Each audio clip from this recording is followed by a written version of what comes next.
கஞ்சன் ஒருவன். ஒரு கிராமத்தில் கஞ்சன் ஒருவன் வாழ்ந்து வந்தான். அவன் பக்கத்து வீட்டில் இருப்பவர்களுக்கு தன் வீட்டில் இருக்கும் தண்ணீரைக் கூட கொடுக்க மாட்டான். தண்ணீர் குறைந்துவிடும் என்பதற்காக அந்த அளவிற்கு கஞ்சன்.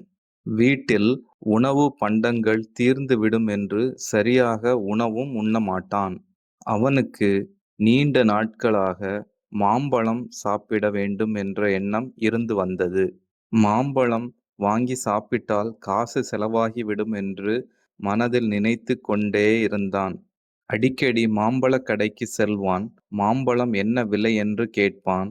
ஆனால் வாங்க மாட்டான். விலை அதிகம் என்று சொல்லிவிட்டு வந்து விடுவான். இப்படி நாட்கள் பல சென்றன. ஒரு நாள் அந்த மாம்பழக் கடையில் அடித்து பிடித்து பாதி விலையில் மாம்பழம் வாங்கி விட்டான்.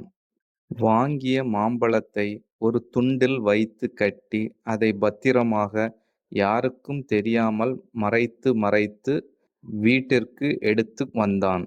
ஒரு வழியாக யாருடைய கண்ணிலும் படாமல் அதை வீட்டிற்கு கொண்டு வந்து சேர்த்தான்.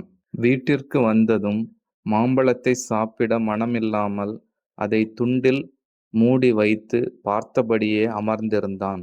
பக்கத்து வீட்டுக்காரர் அந்த வழியாக செல்லும் பொழுது கஞ்சனிடம், என்ன மாம்பழ வாசனை வருகிறது, மாம்பழம் வாங்கி வைத்திருக்கிறாயா என கேட்டார். அவ்வளவுதான். கஞ்சன் அந்த பக்கத்து வீட்டுக்காரரை பிடித்து கொண்டான். என் மாம்பழத்தின் வாசனையை நீ நுகர்ந்து விட்டாய். அதனால் என் மாம்பழம் சுவை குறைந்து விட்டது. இந்த மாம்பழத்திற்கான தொகையை, அதாவது பாதி தொகையை நீ தர வேண்டும் என்று வாக்குவாதத்தில் ஈடுபட்டான். எவ்வளவோ முயற்சி செய்தும் பக்கத்து வீட்டுக்காரரால் தப்பிக்க முடியவில்லை. இனி இந்த கஞ்சனுக்கு ஒரு பாடம் புகட்ட வேண்டும் என்று நினைத்தார்.